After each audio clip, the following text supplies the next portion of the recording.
To us a child is born. To us a son is given, and the government will be on his shoulders. And he will be called Wonderful Counselor, Mighty God, Everlasting Father, Prince of Peace. Of the greatness of his government and peace there will be no end. He will reign on David's throne and over his kingdom, establishing and upholding it with justice and righteousness from that time on and forever.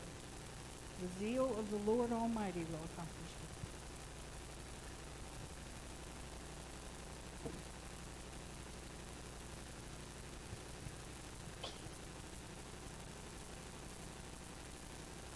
We relight the candle of hope and expectation, recalling God's promise to send a Savior. As we relight the candle of preparation and peace, remember the voice crying out in the wilderness, "Prepare ye the way of the Lord." Now we relight the candle of proclamation and joy. May our hearts be filled forever with joy of his coming. Father, we are filled with joy because we have hope and peace that you have sent your Son for all that believe. Help us to be the voices that proclaim grace and truth. Restore the joy of your salvation. In Christ's name we pray.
Praise Him because He's an awesome God.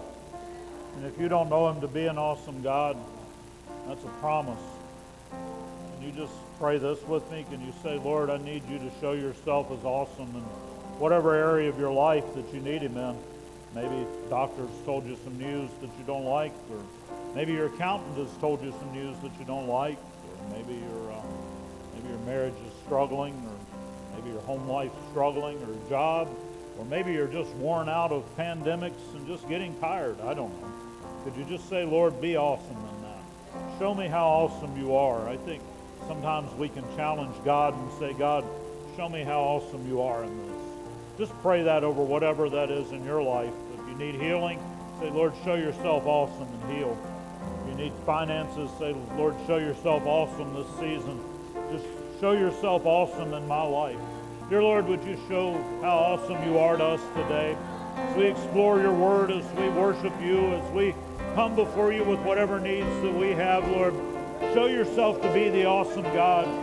If that's not on the tip of our tongue, Lord, would you just show yourself now that you are awesome? Would you begin healing, setting free, Lord, moving us forward in your power, Lord, so that our tongues can't help but say you are an awesome God, so that our voices can't help but rise up and say you're an awesome God, Lord.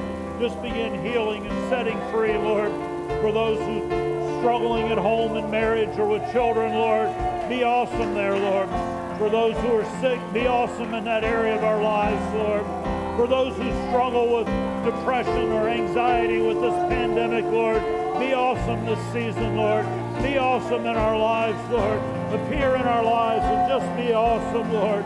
Just be awesome, Lord. Just be awesome. Yes, Jesus. Yes. Thank you, Jesus.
Yes.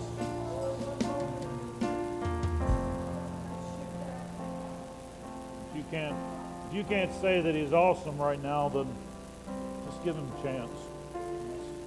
If you just know him and just encounter him, you couldn't help but say he's an awesome God.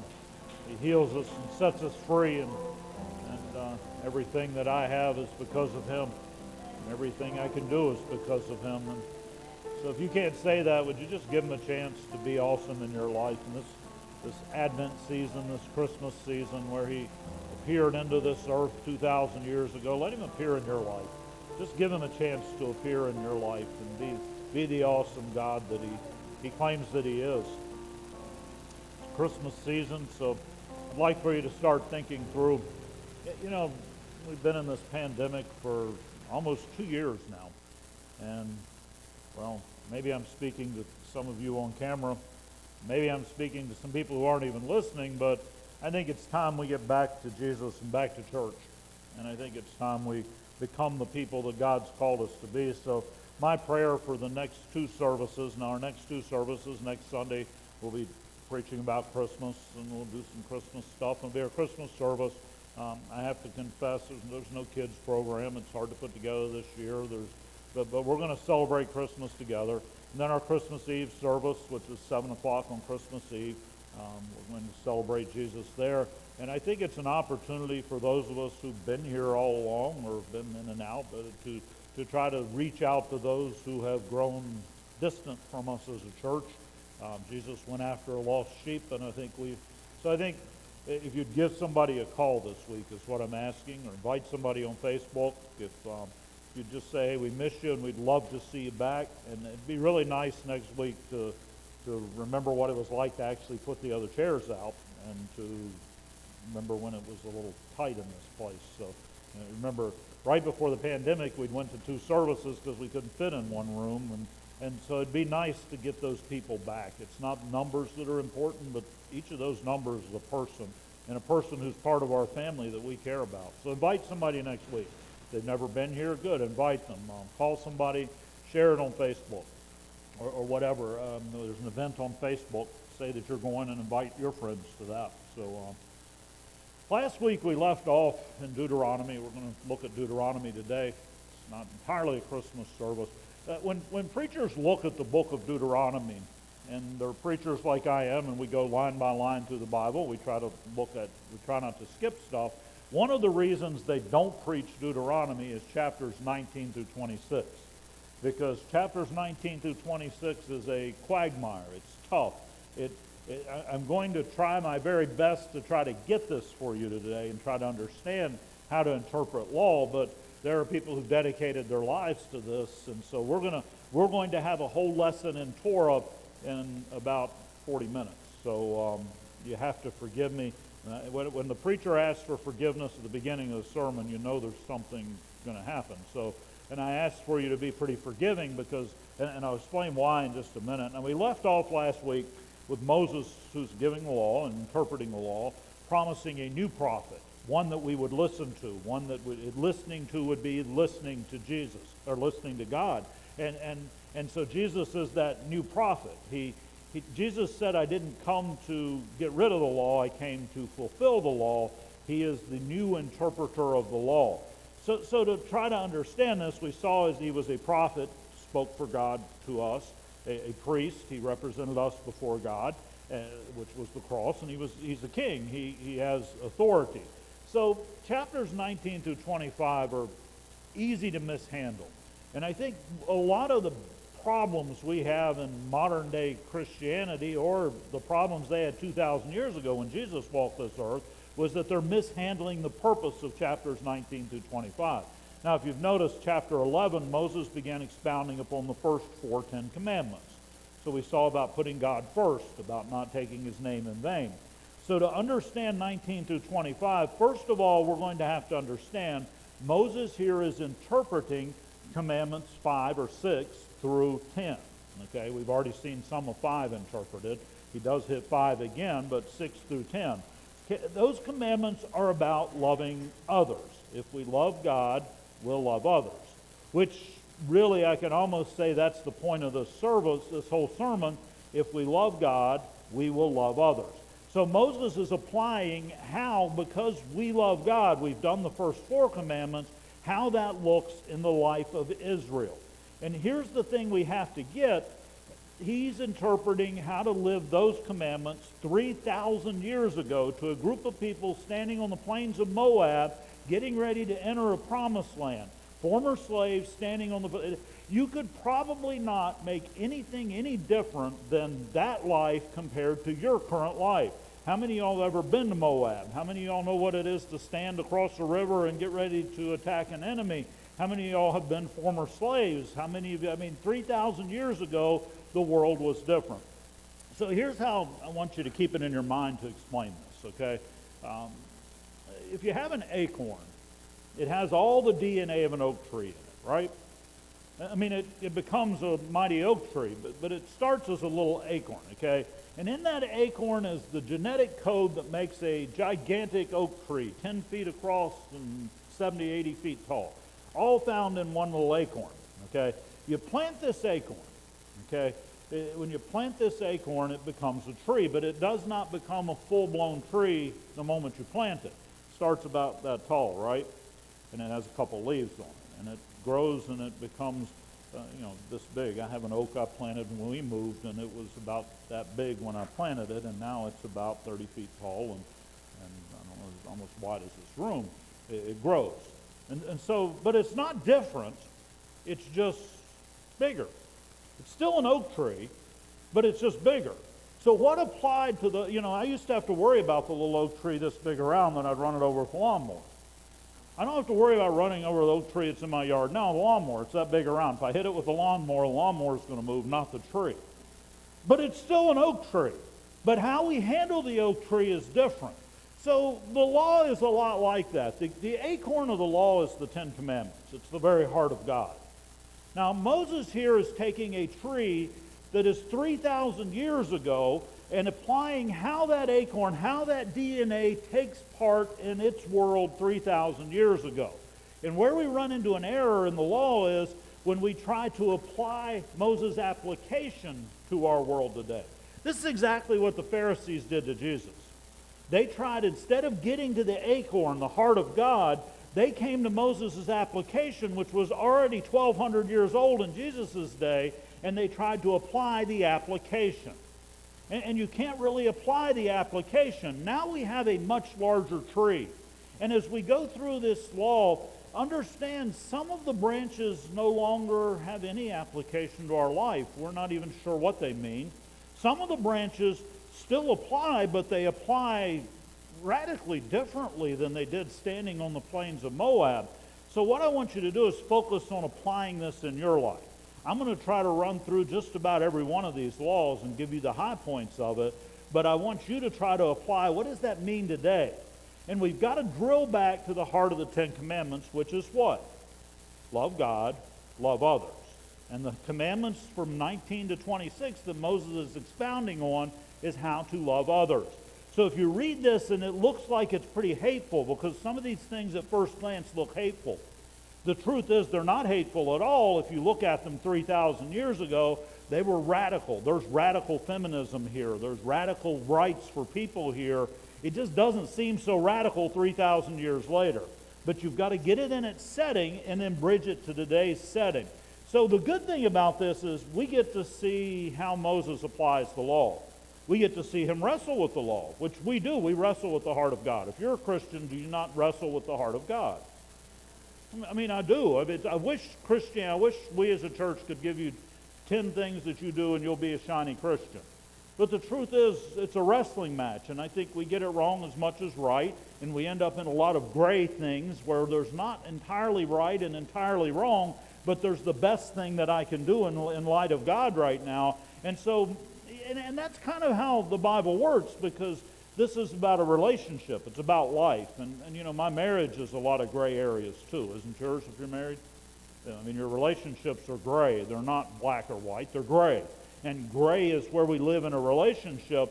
So I think maybe the law is this way on purpose, because it's designed to push us toward a relationship. And in pushing us to a relationship, you have to stay dependent upon the one you're related to. You can't just check it off and say, I'm married and I don't have to worry about it anymore. It's something that grows and changes. And just like the acorn analogy, I've been married to my wife for 30 years. We're pretty different than we were 30 years ago. And so we've grown. How I apply loving her to my relationship has in fact changed over 30 years. But the heart of it has always been love. So what makes this bad, what makes us able to misread this, is when we try to apply Moses' interpretation of the law to things that are going on today. Because the key here is apply the acorn, the DNA of the law, but understand Moses' application might give us insight, it might not, but it does tell us that we have permission to wrestle with God's Word and to try to apply it as best we can today. Everything now is applied through the new prophet, Jesus.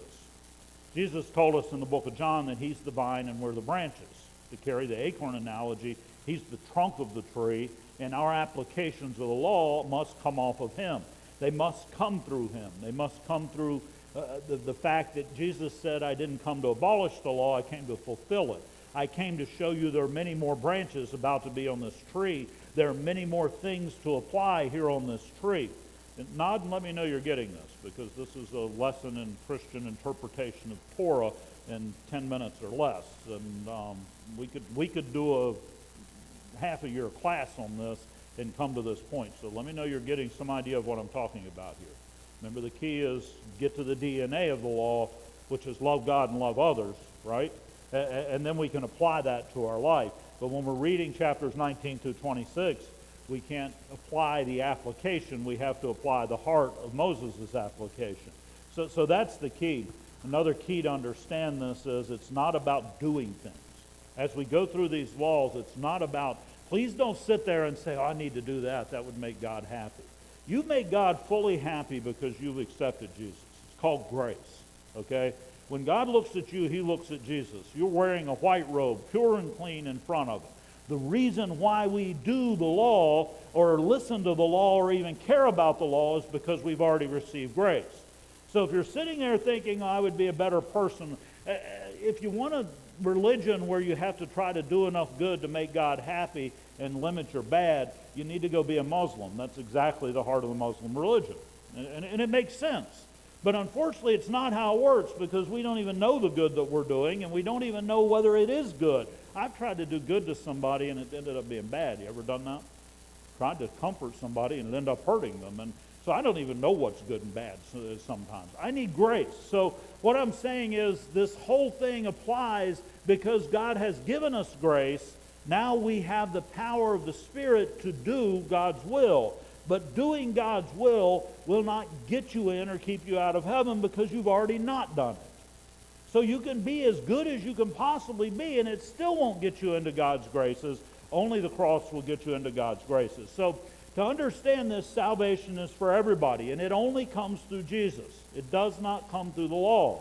So as we're looking at this, please don't listen to this and think, oh, I'm going to go to hell if I do that. No, you're going to go to heaven if you've accepted Jesus. And then if you'll receive the power of the Holy Spirit, you'll have the power to live out God's will in your context, your branches, the place, where you live now. So the law itself, according to the Bible, reveals my need for Jesus. So as we're going through this, it might reveal that you need more of Jesus in an area of your life. It reveals my need for the dynamic power of the Holy Spirit. So our approach today is to look at these laws and try to apply them. I'm not going to over-apply them. I want you to do that. I want you to start thinking and meditating this week. Read back through this and start thinking, what does that mean today? What does that mean about hot-button issues like how we love people that are different than us? How we treat people that come from a different place than we do?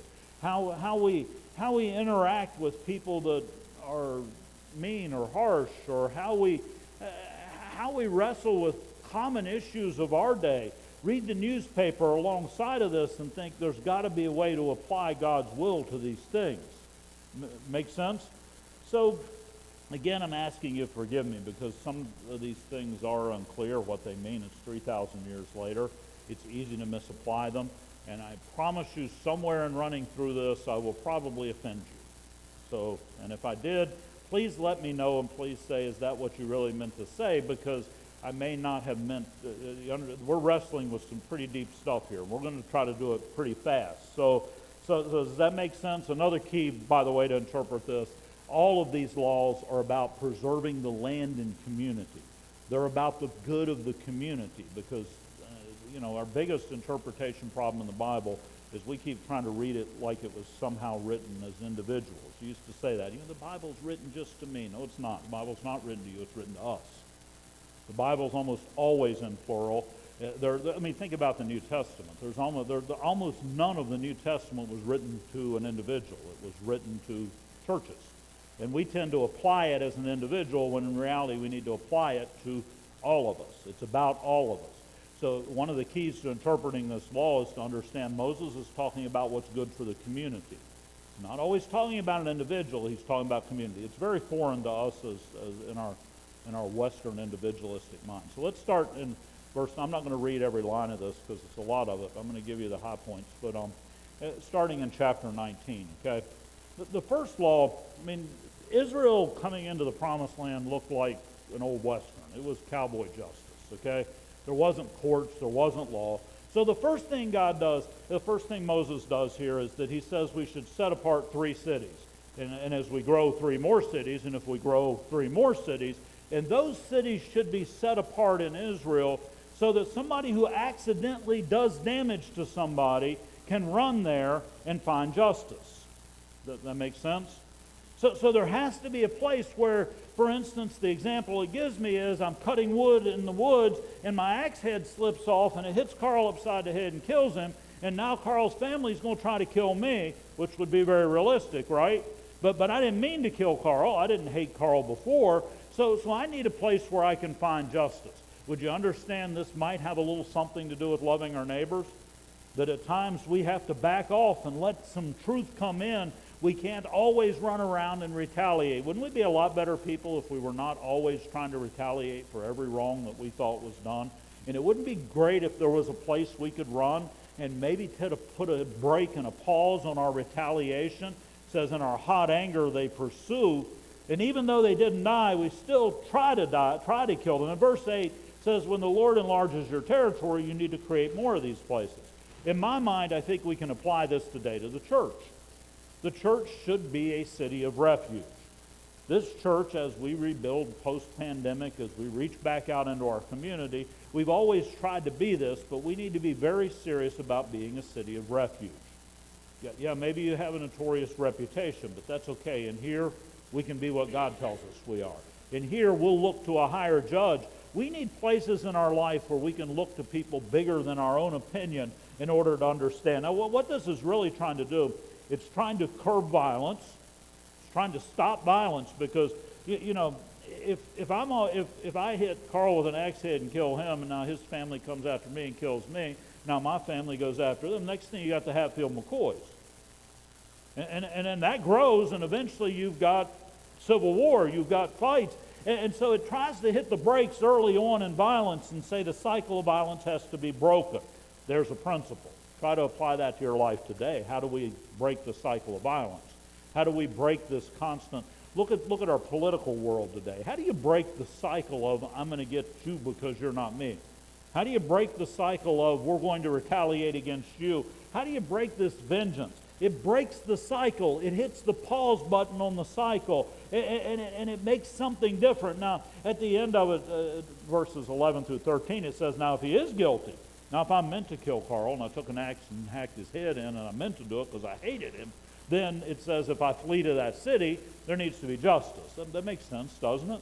There does need to be justice when something, but we need to let God handle it. We need to let powers that be handle it. Hebrews chapter 10, verse 26 tells us that God does have vengeance, and we wait for that vengeance. And there are times as Christians where we need to put the brake on certain things in our life and say, I'm going to put the brake on this feud and let God handle this. God will call in the receipts one day. He will take care of this one day. And until then, my job is, are there places in your life where you could say, I just let God handle this?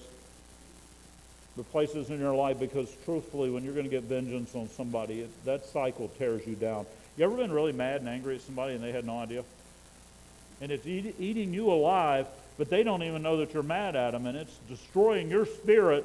Let it go and let God be God. I think that's what that's trying to tell us. Starting in verse 14, next principle probably has to do with commandments 8 and 9, which has to do with lying and stealing. Don't move your neighbor's landmark.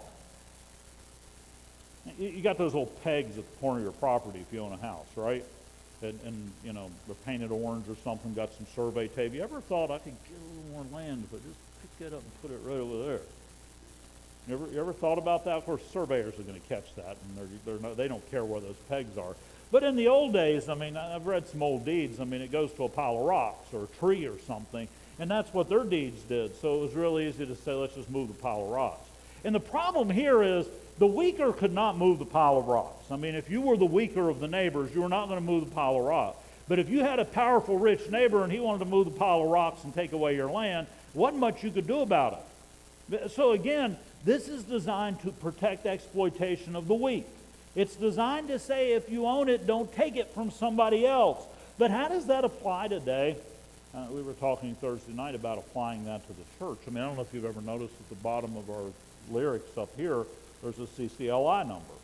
That means that we pay royalties to broadcast those lyrics up there, because to not do that is stealing. It's a copyright violation. And we've always been sticklers in this church. If we're using it for advertising, it's open source, or we own the copyright, or we paid for the copyright, and we can document it. Why? Because I think we need to do that. I think we need to not even move the boundaries of ownership 1 ounce. Even if we can get away with it, we don't need to do that. When we've done movie night here, we pay the royalties, which can be hundreds of dollars. And I see other churches, well, you don't have to pay that. Yes, you need to pay that, because you cannot move the boundaries of ownership. How many times do we move the boundaries of ownership and not protect the vulnerable? How many times in America do large corporations move the boundaries of ownership on other towns or people or businesses, and there's nothing they can do about it? How many times in our culture do we even applaud moving the boundaries of ownership? Don't move the boundaries of ownership. It's lying and it's deceiving. The next piece tells us, starting in verse 15, that one witness is not enough. One witness is not enough. One witness can't accuse you of something. Probably 2 reasons. One is that witness might be malicious, and they might mean to do you harm, and so you cannot take one witness to be everything. And another reason is we humans, if our brains are functioning normally, we interpret things as we interpret them. And there are many times when I'm interpreting something as one thing and somebody else is interpreting it as another. And when I see it as some truth, let's just understand, truth is subjective. It's in our minds sometimes. And so sometimes we need 2 or 3 witnesses, another couple people to help us balance truth. Good example of that's in marriage counseling. I started doing marriage counseling. You got a man and woman sitting in front of me. He sees his truth, she sees her truth. And they're not lying. They're not malicious. They just see it very differently. And so my job as a marriage counselor then is to help them find truth between there. They need another witness to witness what's going on to help them filter and see truth. And we will always need another witness to help us see truth. How could you apply that to your life today? How could we apply it to our life that not bearing false witness against my neighbor, there might be falsity down in how I see something that needs the filter of 2 or 3 witnesses? Have you ever defended a position and ended up it really was wrong? And it really wasn't how it happened? The older you get, the more you realize my memory is pretty fuzzy. And so I need the advice of 2 or 3 others. I need a small group. This also means that we can't have this victim and retaliation pattern moving on again and again. At the end it says your eye shall not pity, and it's eye for an eye, tooth for tooth, hand for foot. Jesus reinterpreted that in Matthew 5:38 and said, you've heard eye for an eye. Eye for an eye, that's called lex talionis. Eye for an eye, hand for a hand. And it actually was a good thing 3,000 years ago. This did not say you have to poke out somebody's eye if they poke your eye out. What it says is the limit on your retaliation is their eye. That's the limit of it, which was a radical statement because we weird humans, we tend to retaliate with a little extra measure. Don't we? If you hit me, I'm going to hit you a little harder. If you steal a little from me, I'm going to steal a little bit more from you. And the law of eye for eye, tooth for tooth says that the only retaliation I have has to match what you did, and I can't go above it. But Jesus said it's much better just to forgive. You don't have to demand an eye. It's much better just to forgive. Chapter 20 starts with some laws about war. Remember, they're standing on the edge of a war. It's a holy war. You're not standing on the edge of a holy war. Okay, there is nothing militant about the church. Paul reinterprets this whole thing in Ephesians and says we wrestle against powers and principalities. Our job as a church, yes, Paul uses military language, but our job as a church is not to wrestle against people, to take territory. It's not about politics, people. It's not about our nation. What it's about is wrestling against the powers that are oppressing and binding people in our community. That's our job. Our war is against those things that keep people bound in our community. War is a result of the fall. Now our wars are spiritual. This says when you come upon a war and there's something larger than what you have, do not be afraid of them, for the Lord your God is with you. He brought you up out of the land of Egypt. And when you draw near to the battle, the priest will come forward and speak to the people. So this is telling us as we enter into our spiritual warfare today, as we enter into our mission as a church today, first of all, it's telling us that the powers that we come against are bigger than us. I'd like to see every addict in this community find healing. I would like to see every abused woman and child find hope and healing. I would like to see every oppression in our community. Wouldn't you like to see those things? How many of y'all know that's bigger than any one of us? So what does this tell us? It tells us when we go to battle against the powers and principalities, first of all, we're going to need God with us, because you're not going to win it without Him. Second of all, it's the job of the priest. It's my job to encourage. It's my job to help you see that. It's my job to stand and encourage. It's not always my job to be out fighting on the front line. It's my job to stand and encourage. It says, let not your heart faint. Do not fear or panic or be in dread, for the Lord your God is He who goes with you to fight for you, to give you the victory. So it's not us that's fighting, it's God that's fighting. This tells me that if we're going to re-engage the community as a church, we need to find out what God wants to do in the community and go get alongside of Him and do it. Not sit around and say, this is what I want to do as a church. We need to figure out what God's already doing, get out there and get beside Him, and gain the victory alongside of Him. It does say this. It says if somebody has built a new house or planted a vineyard or just married a wife, or even if they're fearful and faint-hearted, don't make them go to battle. You know what that tells me? Here's an important piece as we come together as a church again, okay? There's seasons in your life where you just can't do much here. Have you ever had those seasons? And sometimes I've had people leave the church because there's a season where they just can't do what they used to do because we go through various seasons. We're going to have to be the sort of church that it's okay for you to back off a little bit. Because maybe when I need to back off, somebody else needs to step up. When do we back off? Well, if I've built a new house, if I've planted a vineyard, or betrothed a wife, or if I just cannot gain spiritual power and strength, so I'm fearful, I don't need to fight the battle. I need to be honest about where that is. And sometimes I need to be ministered to, and sometimes I need to minister to people. This is telling us, just like the sermon from 2 weeks ago, there are seasons of life. Can you apply that to your life today? The season you're in, live the season you're in. One thing I learned about this pandemic, as much as I hate to see 2/3 of the people that attend this church not here on any given Sunday, as much as I hate all this equipment sitting in front of our face, you know what? It's the season we're in. And a year from now, we may be in a different season. So we need to live the season we're in. And even if it's war, it is not the war of God, the conquest of God in our community, reaching people, changing things, alleviating poverty. Those things, weirdly enough, Jesus said the poor will always be with you. Simple truth is there are times when I go sit at Jesus' feet, and there are times when I engage the battle. And I need to recognize when that is, because you remember the story of Gideon and his army? Gideon came up against a 120,000 man army with 32,000 people, which is pretty shocking when you think about it. But God kept repeating this to him. Well, is there anybody who's fearful? Let him go home. And eventually Gideon is standing there with 300 men standing against 120,000. That's pretty stacked against somebody, isn't it?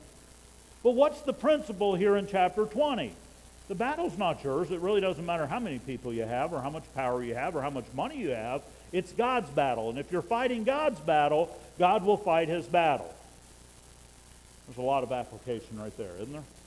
What kind of battles are you wearing yourself out and sacrificing family or marriage or home, when in reality you just need to get alongside God's power and let Him fight the battle? For some of you, I hate to say this, for some of you almost need to back off and let God be God. Quit trying to make everything happen. Even in a war, it doesn't matter. God, if He's ordained to win the war, all we have to do is get alongside of Him and do it. And it doesn't matter. I've had people, it's a shame, Pastor, there were 300 people here a few years ago, and now there's 50 in this room. What is that? God does not care. God can do as much through 2 people as He can through 1,000. If God has called us to do something, He'll do it. Let's apply that to our life today as a church. Continues in verse 10, when you come up to a city to fight against it, give it peace first. That's a good principle, isn't it? Isn't it a good idea when I go in locked for battle that I at least have the chance there's peace first? How many wars would be averted if we sought peace before we actually sought violence? How many fights would be stopped? How many arguments would be stopped if our goal was peace before we fought violence? Isn't that really about loving our neighbor? So it says when we besiege it, we should offer peace, but obviously if there isn't any peace, we should fight the battle. This is talking about a real battle 3,000 years ago. None of us are militant. The church doesn't have guns and swords, okay?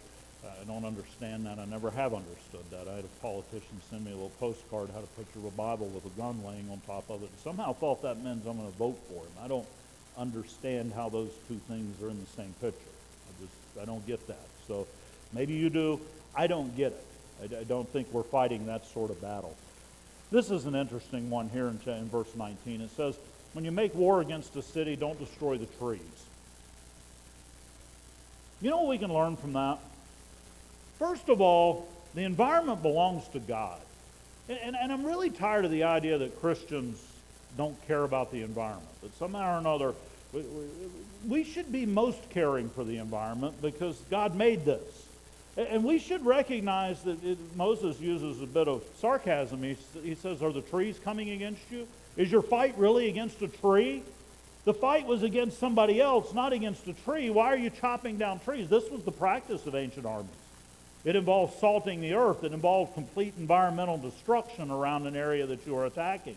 God says no. God says no. The environment is important. If God's called you to a battle, we don't have to destroy the environment in order to do that. And you know, maybe it's my little piece, but maybe this is why I chose to buy a hybrid car and not another kind of car. Maybe it's why I choose to ride fuel economy and not. And maybe it's why I choose my thermostat being a little lower than higher. And because I do believe it's our job to steward the environment. And I think it's clear here it is. Another thing this teaches us is, don't go around destroying the fruit for the sake of the battle. Sometimes I'm in an argument with somebody because of whatever. And the reason we're arguing is because we actually have a relationship. You really don't argue with people you don't have a relationship with, right? A real argument. So say you're married and you're in an argument. How many people have hit the self-destruct button on a marriage and just blown the whole thing up to try to win an argument? You know what the self-destruct button is in a marriage, right? You know those things that you say to her that are going to create eternal havoc in her heart and mind and in your marriage. And you keep pushing that button, and eventually you blow up the whole environment. And the truth is, the reason you're arguing is you wanted a marriage with this person, but instead you keep hitting this button and cutting down all the trees. And even if you do win the battle, there won't be anything left. So maybe this is teaching us, don't destroy what you're fighting for. What really is the point of destroying what I'm fighting for just to prove that I won? Don't destroy what you're fighting for. Chapter 21 talks about unsolved murders in the land. It says if you're walking along and you find somebody laying in a field dead, don't have any idea who killed him. The problem, remember I said these laws are about the land and the community. The problem is it pollutes the community. The problem is it pollutes the community, and we need to atone for the community. Now, this tells us to take a heifer and go kill it. We don't have to do that. Our atonement is paid for on the cross, right? That's what Jesus did for us. So this tells us when there's violence in our land, instead of running around talking about retaliation and instead of demonizing those who commit violence, we need to purge our land. How do we do that? We apply the power of the blood of Christ to our land. We need to physically go and do this. When there are murders in our community, we need to go get near where that place was and to pray God's power and His atonement over top of that area. Because the problem with violence and murder and destruction is it spreads. We Christians should not be pushing violence. We should be standing in the middle of violence, praying for atonement to happen and peace to happen. Didn't Jesus say, blessed are the peacemakers? The cross is our atonement. And the truth is it has been applied to our lives in such a way that we should be able to apply that cross to whatever's going on in our world. When you read the newspaper and there's a murder, it's not, oh, look at those people, how violent they are. You need to plead God's blood over that. You need to put Jesus as the power of atonement over that, because this is our land. You want to be a church in this community, this is our community. And we need to go around and we need to apply God's power to the violence that we see around us. In other words, when I see sin and hurt in our land, I need to pray for them. Isn't that a simple application? Not demonize, not run around and push people down. I need to pray for them.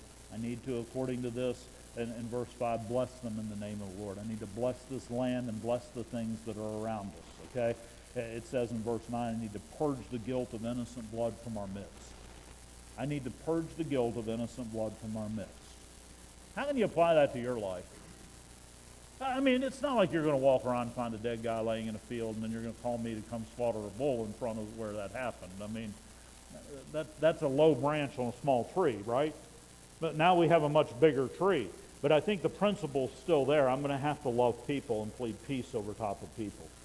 This next one at first reading, this could be a little scary. It says when you go to war and you fight somebody and you see among the captives a beautiful woman and you want her to be your wife, go ahead and take her and make her your wife. That seems a little harsh, doesn't it? I mean, really, it does seem harsh. To today's eyes, I'm going to go to war and I'm going to force somebody to be my wife seems a little harsh. I think we have to go back to the small tree and understand that most war in those days involved complete violence and rape. So the idea that I could go in a war and actually see an attractive woman and make her my equal, my wife, part of my family was a radical idea. It was a huge idea. And it even gives her all the power here because it says we shave her head and pare her nails. In other words, we put a separation between her past and her future so that she is a new person in a new community. See, there is some beauty to this, isn't there? When we see a captive out here in the roads, captive to drugs and captive to alcohol, we need to bring them into this community. And we need to realize that the hair they wore out there is not the hair they'll wear in here. The identity they had out there is not the same identity that they'll have in here. This is teaching us that there's always a new start. This is radically empowering this woman because look at it. She actually has all the power. The clothes that she was captured in should be taken off. And we give her space to lament the past. We give her space to lament what she's lost. And then after that, you can go and be her husband. If you don't delight with her, here's the thing. You're going to have to let her go do whatever she wants. And you can't sell her for money or treat her as a slave. You may not humiliate her. She now has equal status in Israel. This is a radical statement about people who are the enemy now becoming part of us. How many times do we take somebody as a church who has made a mess of their life and expect them to carry that mess as an identity through this church forever? If you've ever seriously messed up, you're a convicted felon, you have real problems in your past, drugs, alcohol, you've done a lot of things. How many times do you think I wouldn't fit in a church because they're always going to label me as that? Well, this tells us we need to, among the captives out there, give them a new identity. We need to forgive and let there be a new identity.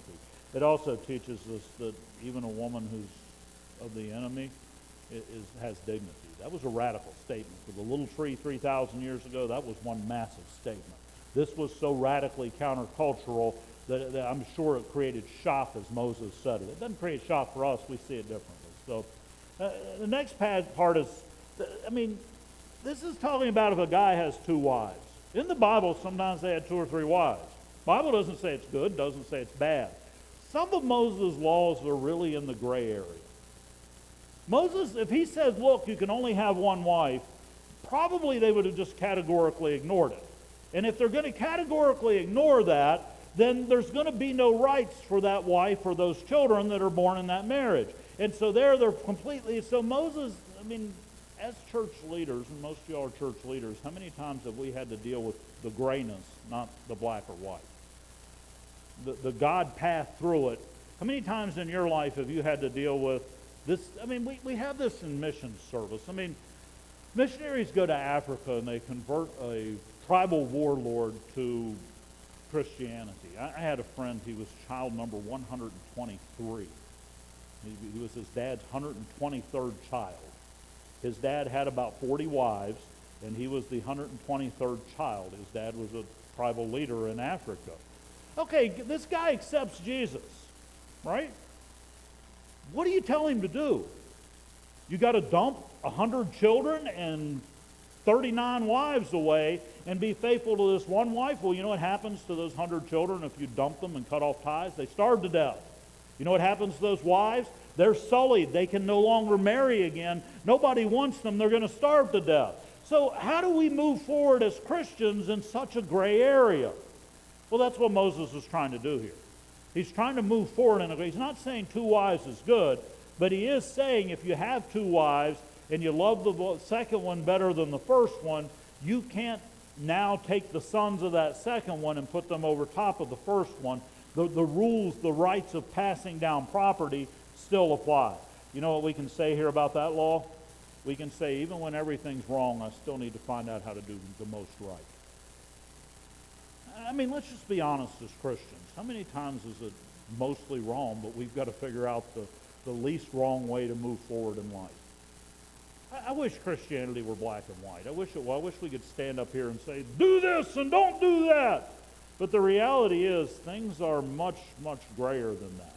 And there are times when, as a community, we got to figure out the least wrong thing to do in the middle of a wrong. Sometimes all of it's wrong, but there's the least wrong path forward. We run into that a lot, don't we? A marriage has reached the end. What is the least wrong thing to do? Stay with it and stay in physical danger, leave it, and move forward. Every path is really wrong. Sometimes God guides us to take the least wrong or his path out of something, when in reality it's not so clear cut. This would help you a lot when you're watching a lot of news channels today. It's not as clear cut as they make it out to be.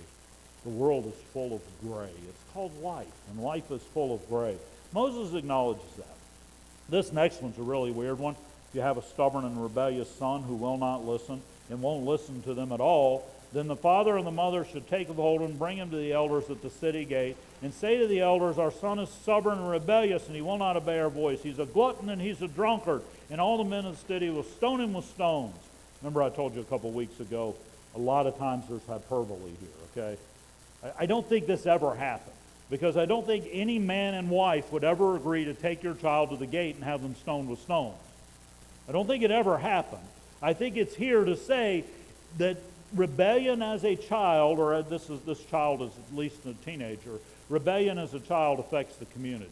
Therefore, it's a community issue. It's not just you. If you're a teenager, let me say this, it ain't about you. I know it seems like it when you're a teenager or when you're 20 years old. It seems like the world is about you. It's not about you, okay? It's about the people you're affecting. And if we could hear that word, that it's about the people that I'm affecting, that's true of you too. You know, your addictions aren't about you. In AA, we go to AA and we get done with our alcohol and we're laughing. 3 weeks later, ha ha, you remember when I was drunk? Go to the Al-Anon family groups and see what they do. They cry for the next 30 years. Your drinking isn't about you, it's about the other people. Your drugs are not about you. Your meanness, your anger, your struggles, they're not about you, they're about other people. That's the principle we're learning here. What I do affects other people. What I do does affect other people. I don't think this law was ever carried out. There's no example in the Bible where it ever was. But at the very least it says that this child it's not their business. It affects the whole town. And the whole town's going to have to figure out how to work out this. You know, you might think, what kind of parent would surrender their child for the good of everybody, for the good of the town? You might think that no human being would ever do that, but I know of an example where that happened. 2,000 years ago, God surrendered his son, Jesus, for the good of the community, for the good of you, for the good of all of us. Which brings us to the next law. If a man commits a crime, you can't hang his body up on a tree longer than that day. You know, the idea back then was you hang a dead body. I mean, you've seen the movies, right? They impale somebody, hang them up until they're rotten and stuff, and you see that. Don't do that, it says. You know why? Because when you're done punishing somebody, be done punishing somebody. When justice has been done, make justice done. Okay, it pollutes the land for us to carry justice past the point where it's done. It pollutes the land to go further than that. Paul applied this in Galatians to Jesus and said that Jesus hanging on the tree paid for the price for all of us. He purified the land, our lives, by his hanging on the tree, and he was taken down from the cross before nightfall in order to obey this law. What can we learn about that today? Because we don't impale criminals publicly on sticks anymore, right? I mean, we don't. Thank God we don't. What does that mean? That means when somebody's paid the price, let the price be paid. Okay, a convicted felon, let's not make them second class for the rest of their lives when they get out of jail. Let's not make them a spectacle forever. You did something dumb when you were 19, and now you're going to have to drag that around for the rest of your life. Can't get a job, can't do anything. When somebody has paid the price, let them pay the price. Be done with it. When somebody apologizes, let it go. Let it go. We don't need to always parade everybody's errors publicly in front of the world. Doesn't that apply to some of your world today? Wouldn't it be better if we didn't always put our errors out for everybody to see? The next one is a rapid-fire bunch of laws. Let's look at a few of them, okay? Okay. If your brother's ox or sheep goes astray, take them back to your brother. And if you don't know who they belong to, still says, keep them until your brother comes to get them. The operative word here is brother. This answers the question that was asked of Jesus. Who is my brother? My brother is anybody. My brother is everybody. And you know something? I can't steal their property. And if I find something laying there, it belongs to somebody. Just because they are without it for a moment doesn't mean it's mine now. This is the commandment not to steal, not to bear false witness. It says that if somebody loses something, get it back to them. Or keep it for them until they come get it. I won't even pocket a dime that I find on the ground. I don't. I'll put it in my pocket because somebody else is going to pick it up, but I put it in an offering box here. It's not mine. It doesn't belong to me. It's not mine.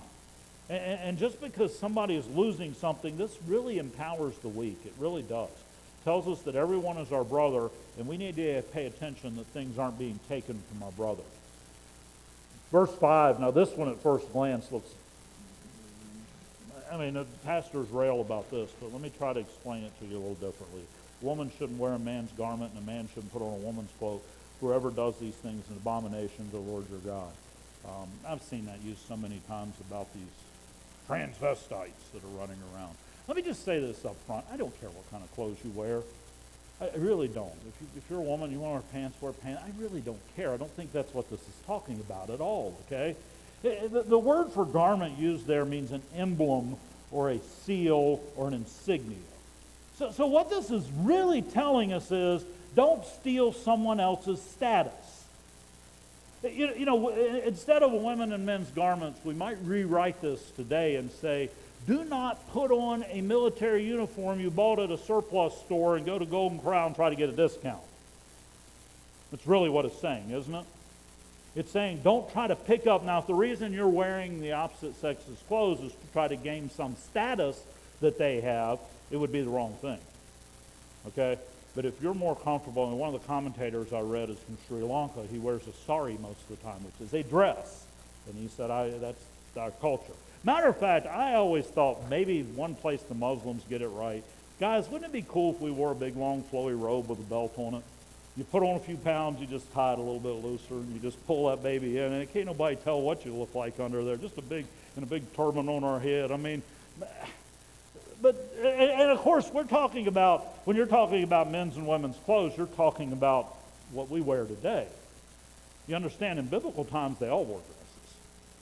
Jesus essentially wore a dress, right? So you're talking about culture. So when you're talking about transvestites today, you're saying somebody who doesn't fit the stereotypical culture of their gender, and if they want to have some other culture, I could care less, okay? You're talking about culture. You're not talking about the Bible. This says don't appropriate the emblems that don't belong to you.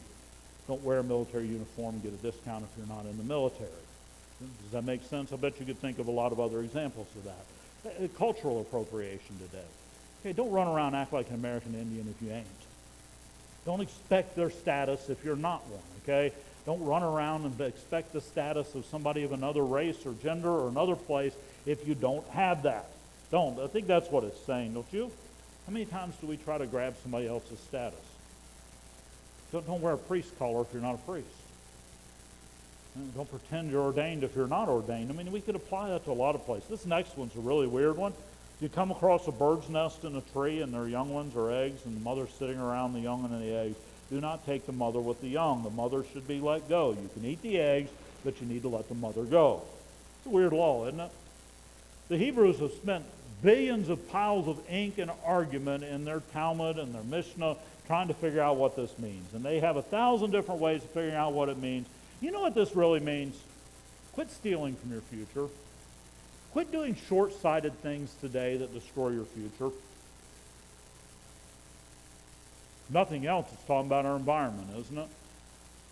Quit burning enough fossil fuel to heat up the earth so that one day the sea level rises and we all drown in a mishmash of sea level.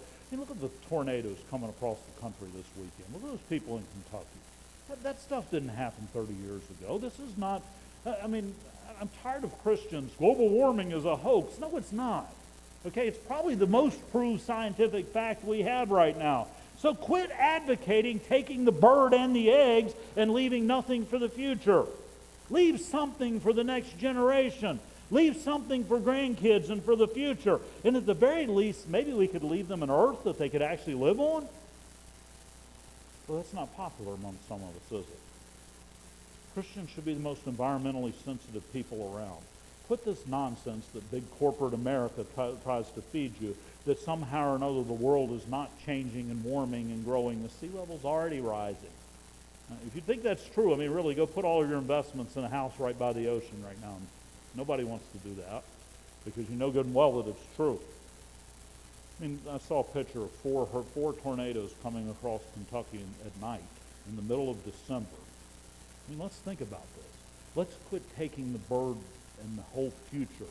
Okay, we do need the eggs to eat today, okay? But don't kill the chicken every time you eat an egg or you're not going to have any eggs. Doesn't that principle make sense? When you build a house, put a parapet on your roof. Otherwise, you'll bring blood guilt into your house. That's a weird one, isn't it? You know what that means? Put a rail on your porch. Why? Because people fall off if you don't have a rail. Yes, it costs you money to build a rail, but put a rail up so people don't fall off. If there's slipperiness on the floor, put a cone out. What does this tell us? Love people. Don't sit around and laugh when they fall off your porch. Put a rail up so they don't fall off your porch. And by the way, they didn't have insurance back then. If you fell off the porch and broke your neck and you were laid up for the rest of your life, you basically starved to death. It says care for people. Care a little bit for other people, even if it costs you care. Isn't that an interesting rule? The next one, these are impossible, honestly, to understand. Don't sow a vineyard with two kinds of seed. Don't sow a crop in your vineyard. Don't plow with an ox and a donkey together. And don't wear cloth, wool, and linen mixed together, which, by the way, is exactly what the priest was supposed to do in Leviticus, was wear a mixed cloth. So I don't know what it means. And anybody who tells you they know what this means, this does not mean that segregation in America was good. That was how they tried to interpret it 30 years ago. It was exactly how they tried to interpret it 30 years ago. Black people need to stay over there and white people need to stay over there. They were trying to interpret. You understand the error there? You're trying to interpret your life based upon Moses' interpretation of the truth of the law, but ignoring the acorn itself, which is about loving our brother. And so when you do that, that's the error. And so that's a perfect illustration of the error of trying to take Moses' interpretation and apply it to our life. Don't apply Moses to our life. Apply the acorn, the root of the law, to your life. Tassels on the corners of your garment. I don't know, over in Leviticus it says that's to remind them that they belong to God. So maybe the whole point of not mixing things is to remember you're different. Maybe it's just an elaborate poem to tell us that you are different people in this world. And maybe that's the point I need to get from that passage. Be different. If you're Christians, people ought to know it, not because you say it or wear a t-shirt, but because you are different, right? Next section is about sexual immorality. This one's an interesting section. It says if a guy marries a woman and has a question that she's a virgin, I think this has to do with a baby. So I marry a woman and she's pregnant like the wedding night and moving along rapidly. And so kind of my question is, am I really the daddy or not? Because that's a kind of an important question, especially back then. That it says that he can accuse her. And the problem is, if he accuses her and he's wrong, then he has to pay the price. It's an insult. But if she's wrong, then the problem really wasn't the sexual relation that she had. The problem was that she misrepresented herself. She misrepresented herself to her husband, and so both of them then become guilty. Does that make sense? What do we learn out of that? Well, we learn this, I guess. Don't misrepresent yourself. Don't make yourself something you're not. Don't try to be something you're not. Don't misrepresent yourself. We could also take out of this that it's probably not a good idea to have sex before marriage. I mean, I can give you 1,000 reasons why it's not a good. It's called adultery. It's one of the commandments, isn't it? But the real point of this is not the adultery. It's the misrepresentation. Make sense? So, and then there's some rules about rape. These can be a little hard to get, the rules about rape, because they seem a little harsh. One of the rules here is that if a woman is raped, she has to marry a rapist. Well, it doesn't say she has to. It says the rapist has to marry her. I know when somebody's scowling up here. I mean, that's a terrible rule, isn't it? It's a terrible rule looking at the big tree. It is, because we have plenty of ways where women can provide and take care of themselves. But 3,000 years ago, you didn't. 3,000 years ago, if a woman was raped, she was so sullied that she could never get married, and there was no means of production or society for her to provide for herself. It was a death sentence. So what this is saying is the man who steals her life by rape needs to take care of her life now. Doesn't say it has to be a great marriage, and it does say that now she has an entitlement to his rights, to his property, to his money. He needs to take care of her. Doesn't that rule make sense? I mean, it doesn't make sense today. Somebody rapes somebody, I don't want them taking. If somebody raped my wife, I don't want them taking care of my wife, okay? But then again, we live in a world where women can take care of themselves if need be. So this is an example of why we don't take the little tree and try to apply it to the big tree. Chapter 23 tells us, I mean, I'm not going to read this because this is pretty rough, verse 1. You got your Bible open. I mean, it's mixed company. I'm feeling comfortable reading this. I mean, a man who is not quite a man anymore can't be in the assembly. By the way, the word assembly was a judicial assembly. It's talking about the elders of the land, okay? It's not talking about being in Israel. It's talking about the elders of the land. Forbidden unions can't be there, Ammonites, Moabites. You know what this is teaching us? Teaching us that in order to be a part of God's family, I need to be perfect. Jesus told us in Matthew 5, I need to be perfect. But the only perfection I'll ever find comes from Jesus. It comes from accepting Jesus. So I think what this is telling us is don't let people be leaders in the church who don't know Jesus. That may seem like a no-brainer, but we've made that mistake in the past year, haven't we? Where we've let leaders who really didn't know Jesus try to teach or try to lead. If leaders are going to lead in the church, they should know Jesus. Uncleanliness in the camp. This is a weird one here, okay? If you're having a military camp, basically the essence of this is do your business outside the camp. Do I need to elaborate that any further? Ain't nothing worse than you're staying in a tent with 5,000 other guys and everybody used the side of your tent as the restroom. I mean, come on, doesn't that make sense? That's a pretty simple law. That's about caring for other people. I know where I went. I'm not going to step in it, but who cares about you? How do we apply that today? How many times do you leave a load of crap laying around for somebody else to step in? I mean, really. How many times do you leave a mess and just say, let somebody else step in that? How many times do we just let other people pick up our problems and our messes? This is saying clean up your mess. Don't let other people get mired down in your mess. Clean up your mess. That's called basic courtesy. Isn't that about loving one another? You can apply that in a few places in your life, I bet, can't you? Verse 15, a master and a slave that has escaped, don't return them to their master. This was one of the most radical laws of its day. There was not a nation 3,000 years ago that didn't say an escaped slave had to be returned across borders back to where they came from. Okay, this says slavery exists. This is another one of those instances where if Moses had said slavery is bad, there should be no slavery, nobody would have paid any attention to it anyhow. Just like America 150 years ago. Nobody would have paid attention to it anyhow. When we did demand the end of slavery, we ended up with 100 years worth of oppression, which was essentially slavery put back upon African Americans in our country. So just dictating that it ends didn't make it end. The only way to end an injustice is to change the heart of those committing the injustice. So what this says, I mean, would you imagine that if we gave shelter to those who were slaves, that eventually it would diminish slavery? On a different application note for us today, those who are in bondage and slavery to sin out there, shouldn't we give them shelter in here? Guys, if we're going to reach people who are really mired down in sin, they're going to be a mess for a few years. They're still going to act like slaves to sin. We got to love them through that to the place of discipleship. Nobody in Israel should be a cult prostitute, and your men shouldn't be a cult prostitute, and the fees of cult prostitution should be in the house of the Lord. Doesn't that make sense? Sex is not a tool for religious promotion. That's a pretty simple rule, isn't it? Contrary to whatever we want to think, it's not a tool for religious promotion. Don't charge interest on loans to your brother. You can charge the foreigner. This is not saying don't get interest from the bank. What this is saying is if Carl is struggling to pay his bills this week and about to starve, and he comes to me and says, can you loan me $100 for next week? Sure, Carl. You're going to lose your house if I don't give you this $100. Next week you owe me $200. It's these payday loans you see out here. If you've ever used one of them, don't, okay? Because they exploit. It's a car title loan, okay? what they are doing. If you cannot pay $100 this week, you will not be paying $200 next. This is saying quit exploiting people. Yeah, Carl could save his house because I give him the $100, but next week he's not going to come up with the $200. Quit putting bondage on people that they can't handle. Okay? If you make a vow to the Lord, don't delay in filling it. Doesn't that make sense? Doesn't say you have to make a vow to the Lord, but do what you say. And if you go into your neighbor's vineyard, you can take as many grapes as you can eat, but you can't put them into a bag and take them out with you.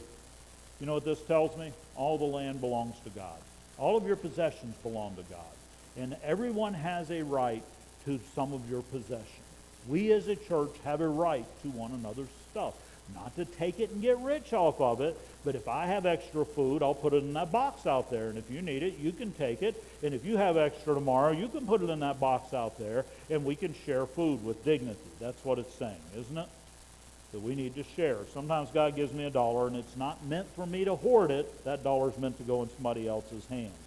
Laws concerning divorce. It doesn't say divorce is good. It does say when divorce happens, what we need to do is to protect the woman. It says if a man is married to a woman and he doesn't like her and he gets married to another woman, he can't go back to the first woman. The Muslims do this all the time. It's a Muslim loophole that it's not adultery as long as I was divorced from my wife. So they will actually pay an unscrupulous imam to declare the divorce over. So I divorce Linda right now for an hour. And then I can go have sex with a prostitute and then come back to her an hour later, and according to them, that's okay. This is saying that's not okay. It's saying it's not okay. This is protecting the woman. Miscellaneous laws. Newly married people shouldn't go out to the battle. We've seen that one. You're free at home, okay? No one shall take a mill of an upper millstone for a pledge. It would be taking life in a pledge. You know what a mill is? Two stones that rub together. Okay, I can't take as interest, I can't take as a pledge on your loan the top millstone. Why? Because then you have no way of making money. This is a car loan. You ever see a title loan? You know what a title loan does to people? You're not going to pay it back. If you couldn't pay the bills today, you're not going to pay it back next week, and they're going to take your car, and now you can't get to work. And now you're down. Now there's nothing. How many times have you seen that happen to people in our community? I used to pray for this place that was up here to go out of business. Those sorts of people need out of business. But don't take away a person. Don't take the tools they work with, okay? If somebody's steals somebody and treats them as a slave or sells them, that's not good. The word used there says treat somebody as merchandise. That's a word for our culture today, isn't it? Don't treat people like a number or merchandise. Whatever profession you're in, people are more important than numbers. Don't treat them like merchandise. Take care in case there's a leprous disease. And be careful to do whatever the priest says. We're in the middle of a leprous disease right now, aren't we? Let me just make everybody angry, okay? I'm really tired of this so-called evangelical Christianity acting like there's some evil, the mark of the beast is in your vaccination, and masks are a sign of bondage. I don't know what in the world's wrong with us. I really don't. This says if there's a plague in the land, do what the priest says and stop it, okay? Get rid of it, okay? Stop it. You know why? Because I need to wear a mask to protect you, not me. And I need a vaccination to protect you and not me. It's about us. It's about community. It's the whole point of the Ten Commandments, isn't it? And remember that Miriam got leprosy. She was Moses' sister. She could get it. You might too. When you make a neighbor a loan, don't go into their house and demand the loan. Do not take their coat and sleep in their coat. Give them dignity. Give people dignity. Do not oppress a hired worker or even a sojourner. That says a lot about the guys hanging around 7-Eleven in Culpeper, doesn't it? Okay, so they speak a different language. Yo hablo español también. Okay, that's Spanish too. Okay, and you know what? They're our brothers. Treat them like brothers. Pay them well and quit acting like they're some kind of second-class person. Ten Commandments tells us we're going to have to love them. This is an unpopular sermon, isn't it? Sorry it's going so long. Got just a couple more here, okay? Father can't be put to death because of the children. Children can't be put to death because of the father. You're responsible for your own self. Don't blame other people for your problems. Okay? Do not pervert justice for the sojourner, the fatherless, or the widow that's among you, because you were once a sojourner. Don't pervert justice for other people. When you reap your harvest field, leave a little for other people to come get. When you gather up your harvest, leave a little something for other people to get. Leave some food. When you go to the grocery store, put a can in that box out there. When you've got a little extra money, make sure somebody else gets that little extra money. Because once you need it, now you've got to give to those who need. If there's a dispute between people, let the judge decide it. And 40 stripes is the limit. We can't go on beating people forever. The next one's about levirate marriage, which is where a brother has to marry his dead brother's wife to take care of her. Again, that doesn't make a lot of sense for us today. My sister-in-law's here today. Sorry if Jeff dies, I'm not marrying you. My wife says no. But in those cultures, there was no way for the woman to survive. And my brother who's dead, there was no way for him to have a name. His name was blotted off the earth. So there's lovingness in this. Do you see that? It says take care of your family. That's what it's saying. It's saying take care of your family. When men fight with, but this one's really weird in verse 11. I'm not even going to read it because it's really weird. It's about two men fighting and a woman grabbing a man in an inappropriate place and throwing the battle off. I don't really know what that means except for if two people are fighting, stay out of it. Let them fight. I mean, I really don't know what that means. Concludes here with you shouldn't have two different kinds of weights. Don't run around with two different kinds of weights. If I'm selling an ounce of something, don't have a weight that's a little less than an ounce when I'm selling and a little more than an ounce when I'm buying. Don't push on the scales of justice. Don't push on the scales of life. Be honest. Be fair to your brother. Otherwise, it would be lying and stealing, wouldn't it? And then it concludes by saying, remember the Amalekites, they were nasty people. And sometimes nasty people you just need to remember and not deal with them. Get away from nasty people. If you can't handle them, walk away. I think is what it is. So thanks for bearing with me. We're about 10 minutes long in this, but I wanted to get through these. Not if you get where these are going and how to apply them. I've given you examples of how to apply them. I can give you examples of how to misapply them too. Like a woman should marry a rapist, or that keeping our crops separate means that black and white people should go to different schools. I can give you lots of examples of how this was misused. But if you'll always go back to that acorn, the kernel, the heart of the law, you'll see it's about loving one another. Now remember, the law doesn't lead to grace. Grace leads to following the law. So there is one who died on a tree for all of us. There is one who is the vine and we are the branches. There is one who gives us the fulfillment of the law, and his name is Jesus. In this Christmas season, Emmanuel means God with us. The whole point of the law was to point us toward a relationship with God and our need for that relationship. The whole cloak of the Spirit, the whole life of the Spirit among us. What we need is the life of the Spirit among us. And according to Paul, if we're having a life in the Spirit, we'll naturally fulfill the law. It'll make sense to us. If you're walking with the one who wrote it, it'll make sense. If you're truly a Spirit-filled believer, you know the mark of being a Spirit-filled believer, in our denomination we call it speaking in tongues, but I think you can fake that one. The real mark of a believer, you know what it is? Love.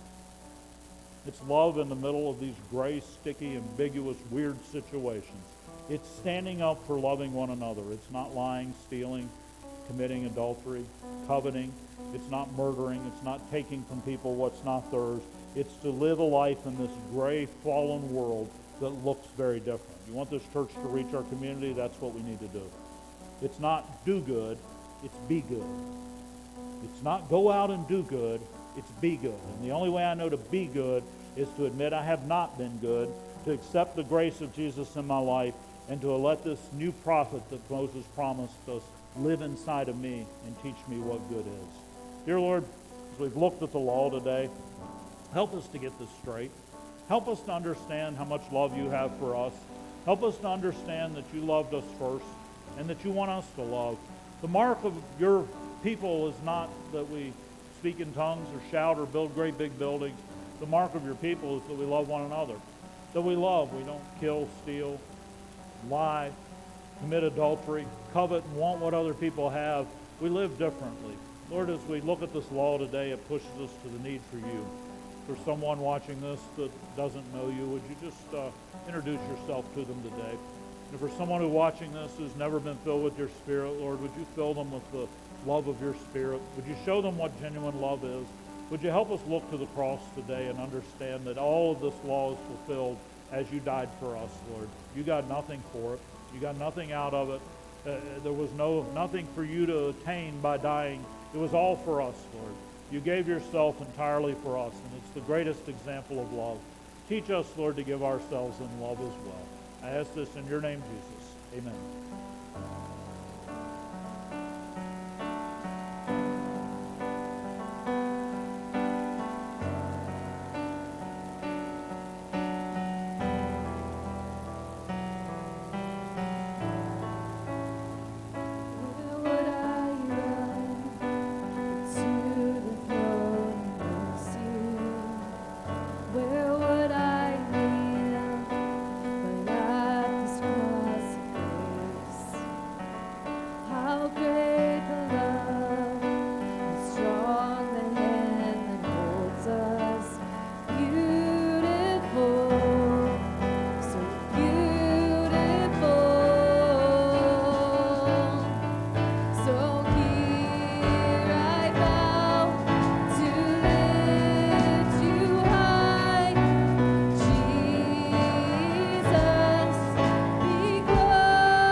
There